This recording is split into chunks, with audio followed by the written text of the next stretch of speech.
Hello everyone. So last class में हमने कुछ basic concept of macro economics पढ़ा था और उसमें काफ़ी इंपॉर्टेंट टॉपिक्स थे। अगर आपने वो वीडियो नहीं देखा है तो सबसे पहले आप वो वीडियो देखो, क्योंकि उसी से हमारा कुछ टॉपिक्स लिंक है और सब मिलके फिर नेशनल इनकम मेजर करने में काम आएगा। ठीक है। आगे बढ़ते हैं हम लोग। हमारा जो टॉपिक है ये सभी न्यूमेरिकल्स में भी काम आने वाला है नेक्स्ट टॉपिक्स में। हमारा नेक्स्ट चैप्टर जो आएगा हमारा ग्रॉस इन्वेस्टमेंट। सबसे पहला हम लोग देखते हैं ग्रॉस इन्वेस्टमेंट क्या होता है। ग्रॉस इन्वेस्टमेंट को बोला गया कि total addition made to capital stock of the economy without reducing depreciation in a given period is termed as gross investment. First of all capital stock किसे कहते हैं? कैपिटल स्टॉक का मतलब क्या हो जाता है? Fixed assets and unsold stock. जो भी फिक्स्ड एसेट्स हैं हमारे इकोनॉमी के और अनसोल्ड स्टॉक हैं उसे मिला के कैपिटल स्टॉक कहते हैं। अब कैपिटल स्टॉक में अगर कोई भी एडिशन हो रहा है, लेकिन ध्यान रखना है कि डेप्रिसिएशन उसे हटाना नहीं है। कैपिटल स्टॉक में जो भी एडिशन हो रहा है वो सब मिला के ग्रॉस इन्वेस्टमेंट कहलाता है। ठीक है। नेट इन्वेस्टमेंट क्या हो गया? Actual addition made to the capital stock of economy in a given period. Actual addition का मतलब यहाँ पे क्या हो गया कि ग्रॉस में से जब हम लोग डेप्रिसिएशन माइनस कर देंगे तो उसे नेट डेप्रिसिएशन कहेंगे। Gross investment minus depreciation. ये नेट इन्वेस्टमेंट हो गया। ग्रॉस इन्वेस्टमेंट का भी फॉर्मूला इससे डिराइव हो सकता है कि net investment plus depreciation.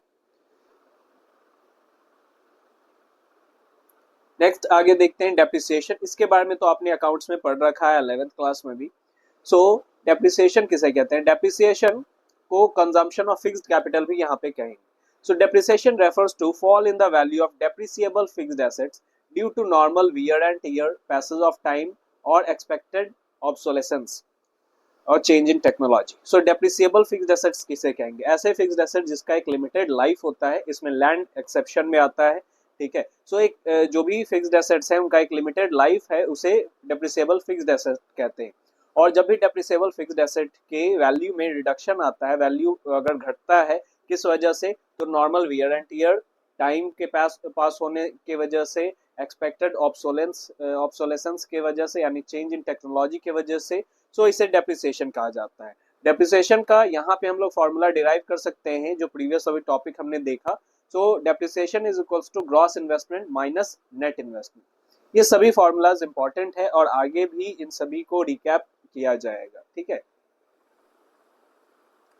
Next है net indirect tax. Net indirect tax किसे कहते हैं? It refers to difference between indirect tax and subsidies. Indirect tax minus subsidies, ये हो गया net indirect tax. Indirect tax किसे कहते हैं?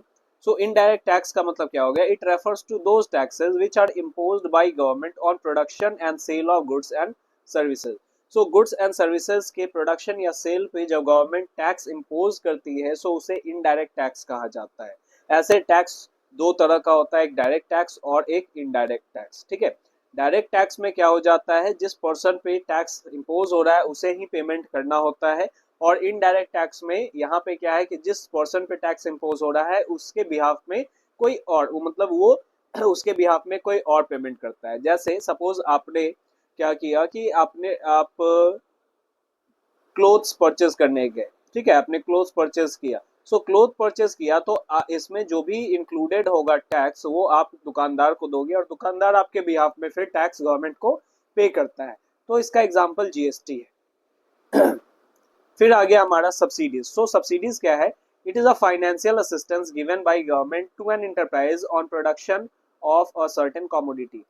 ये आज के डेट में सिर्फ इंटरप्राइज को ही नहीं बल्कि इंडिविजुअल्स को भी दिया जाता है, हाउस होल्ड को भी दिया जाता है। तो फाइनेंशियल असिस्टेंस, किसी भी तरह का फाइनेंशियल असिस्टेंस जो गवर्नमेंट के द्वारा दिया जा रहा है या तो इंटरप्राइज को या फिर हाउस होल्ड को, उसे सब्सिडीज कहते हैं। और नेट इनडायरेक्ट टैक्स हमारा वही होता है कि indirect tax minus subsidies.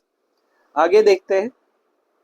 Next हमारा टॉपिक है factor cost and market price. Factor cost और मार्केट प्राइस क्या होता है? फैक्टर कॉस्ट का मतलब क्या हो गया? It refers to the amount paid to the factors of production for their contribution in the production process. जो भी प्राइस जो है, जो भी अमाउंट जो है फैक्टर्स ऑफ प्रोडक्शन को पे किया जाता है। जैसे लैंड, लेबर, कैपिटल और एंटरप्राइज, चार फैक्टर्स ऑफ प्रोडक्शन होते हैं। तो लैंड के बदले में रेंट है ना, लेबर के बदले में वेजेस और कैपिटल के बदले में इंटरेस्ट और एंटरप्राइज के बदले में प्रॉफिट। ये चार क्या हो जाएंगे? फैक्टर कॉस्ट हो जाएंगे। ठीक है। सो फैक्टर कॉस्ट ये फर्म के एंगल से देखा जाए। फिर market price, it refers to price at which product is actually sold in the market. So जिस प्राइस पे मार्केट में हमारा प्रोडक्ट सोल्ड होता है तो उसे मार्केट प्राइस कहते हैं। इसमें एक चीज है कि मार्केट प्राइस में फैक्ट क्या होगा कि market price is equals two factor cost plus net indirect tax, और उसी से फैक्टर कॉस्ट का भी फॉर्मूला डिराइव हो सकता है, market price minus net indirect tax. Next topic है हमारा net factor income from abroad. अब net factor income from abroad किसे कहेंगे? सो net factor income from abroad का मतलब क्या हो गया? It refers to difference between factor income received from rest of the world and factor income paid to the rest of the world. इसे short में हम लोग NFIA भी कहते हैं। सो factor income earn from abroad, जो भी अब्रोड से रेस्ट ऑफ द वर्ल्ड से हमारी कंट्री अर्न कर रही है फैक्टर इनकम, सो उसे factor income earn from abroad कहते हैं। और फैक्टर इनकम टू अब्रोड का मतलब कि जो यहाँ से क्या किया जा रहा है, पे किया जा रहा है। So factor income to abroad is a factor income paid to normal resident of other countries for their factor services within the economic territory. तो हमारे इकोनॉमिक टेरिटरी में कोई नॉन रेसिडेंट ने अगर कोई सर्विस प्रोवाइड किया है तो उसे जब हम लोग पे करते हैं तो वो हो गया फैक्टर इनकम टू अब्रोड। और फैक्टर इनकम फ्रॉम अब्रोड क्या हो जाता है? It is a income earn by normal resident of a country from rest of the world. बाहर कोई भी कंट्री में हमारे नॉर्मल रेसिडेंट द्वारा जो भी अर्न किया जा रहा है वो फैक्टर इनकम फ्रॉम अब्रोड हुआ। सो हमें नेट निकालना है, net factor income from abroad. So net factor income from abroad, factor income from abroad minus factor income to abroad हो गया।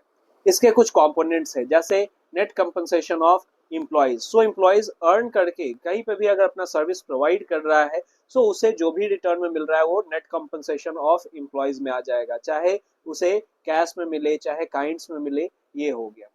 फिर net income from property and entrepreneurship. So अगर जो भी लैंड है, प्रॉपर्टी है, उससे जो भी इनकम अर्न किया जा रहा है या फिर खुद का बिजनेस है उससे पैसे अर्न किए जा रहे हैं, ये net income from property and entrepreneurship हो गया।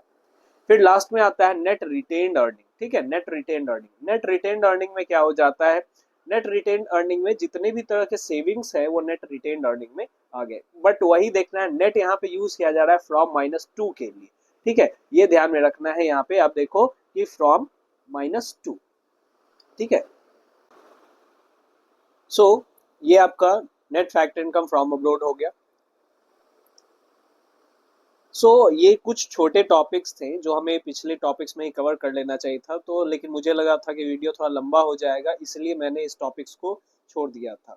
ठीक है, लेकिन ये सभी टॉपिक्स काफ़ी इंपॉर्टेंट है। नेक्स्ट जो टॉपिक हमारा आएगा, नेक्स्ट चैप्टर जो आएगा, उसमें हम लोग इसका यूज़ देखेंगे और कुछ न्यूमेरिकल्स भी देखेंगे। Okay, thanks for watching, thank you everyone.